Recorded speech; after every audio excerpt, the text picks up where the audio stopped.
Hello, hello. It's been quite some time, hasn't it? Welcome to the end of March, the end of Women's History Month, but never the end of Amazing Women.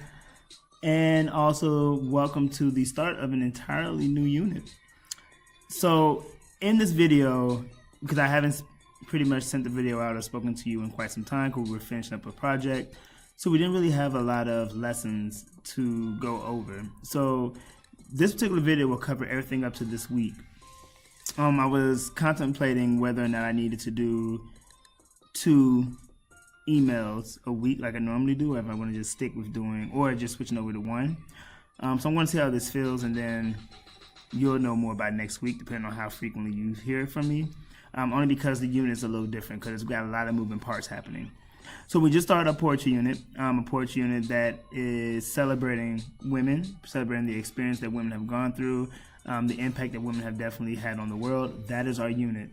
But even in the midst of that, we're also doing a spelling unit, because we want to make sure we use really strong language when we are thinking about our poems. And then we have a biography unit also merged in with this, so that we can think about the ways in which the poems that we understand and interpret, how they connect to a woman's life. What aspects of a woman's life do these poems definitely speak to? Because we're able to say, because the idea is that all poems can speak to every single individual. We all can have connection to all poems, and we should be able to find those connections. So when we first started, it was literally thinking about interpretation. And you're going to see all the notes on the end. I'm going to just speak through your models, so you got to get a sense of what's going on. So we talked about interpretation, meaning trying to understand the meaning of a particular line in a poem.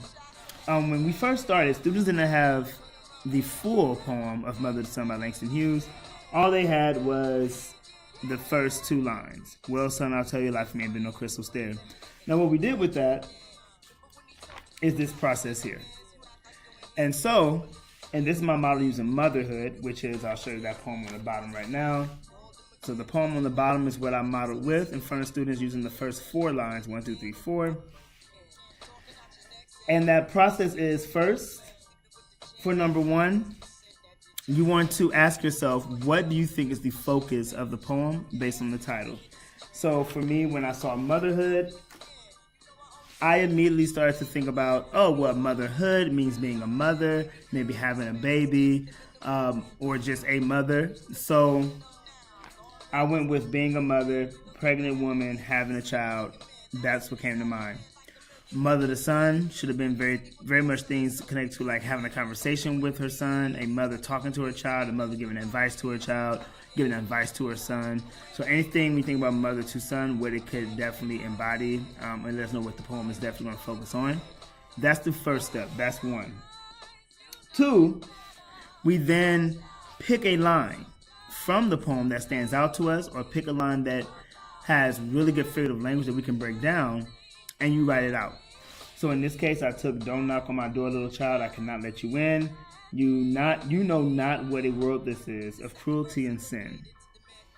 And so that was the line I chose, again, from this poem here, Motherhood. So I chose the first 4 lines. Now, then you see a breakdown. So we have A and B and C. So from there, you look in this line. So look at the lines you chose from the poem, and first ask yourself, well then, who is the topic, or what is the topic? In this case, I know it says, "Don't knock on my door, little child, I cannot let you in." So I know I'm talking to a child, but what kind of child? It's a child that isn't born yet. So it talks about, "I can't let you in." And I know I'm talking about a mother or motherhood. So it kind of gives me that. So an unborn child is my subject. B is then you asking yourself, well, what is being said to your subject, or what is being said about your subject? So what's being said to this unborn child, or what's being said about the unborn child? And in this line, or in these lines, what's being said to the child is that I can't give birth to you because the world isn't a good place. I cannot let you in tells me I can't give birth to you. And then a world of cruelty and sin are all bad things, so the world isn't a good place, is where I get that from. C is then us thinking about today. So this poem was written in 1925, but we want to ask ourselves, what issues are going on today that can definitely connect to what this line, or what these lines are talking about? So why wouldn't a mother, and you want to keep in mind, you want to keep keeping this topic, keep coming back to it.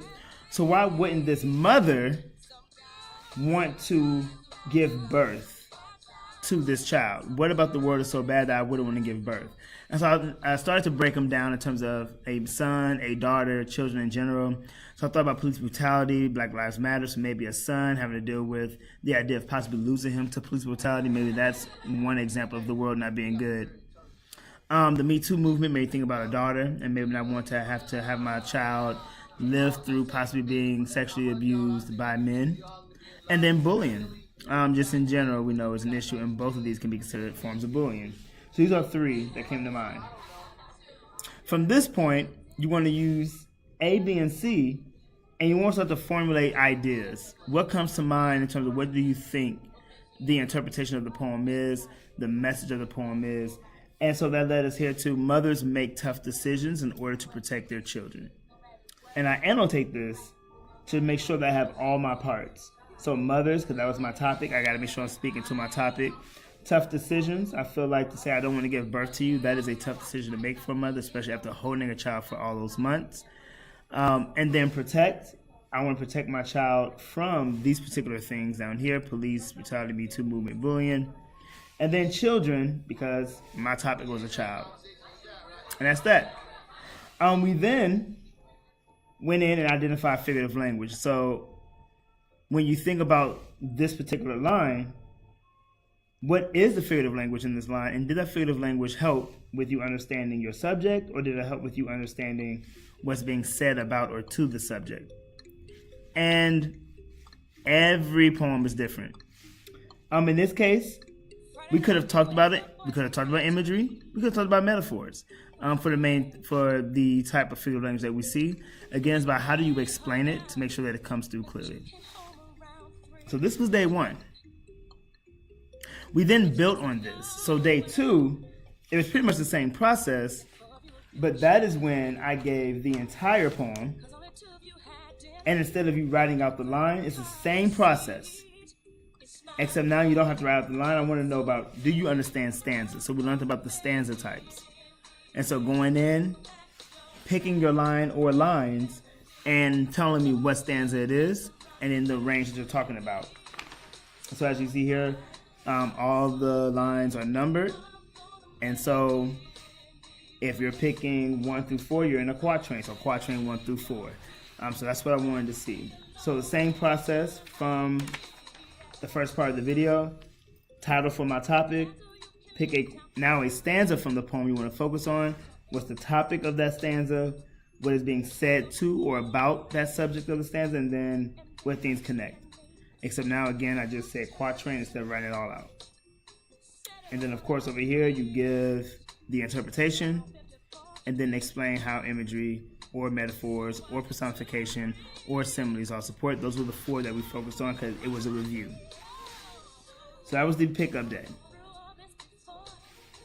Then we move to day 3. So day 3 is taking all of our interpretations that we do know as of this point and figuring out how do we connect this to a woman's life.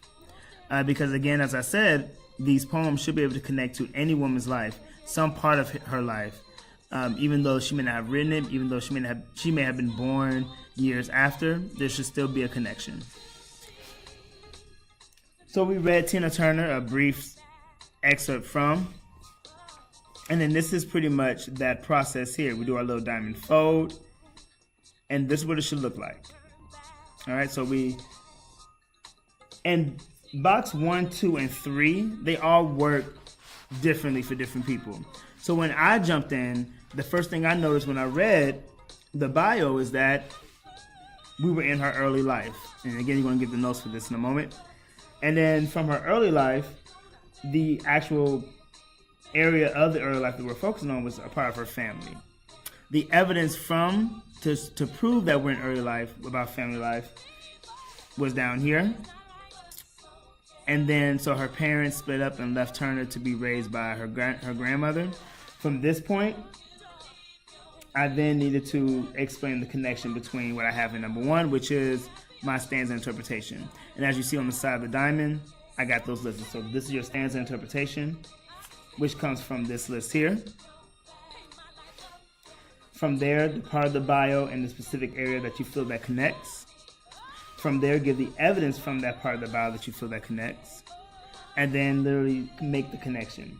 In this case, we looked at parents being a support system for kids. And so when you don't have that support system, it connects to life being maybe more difficult to get through. And that's it. So that is day 3. So that's the entire process. And again, you're about to get these notes right now. So yeah, good luck.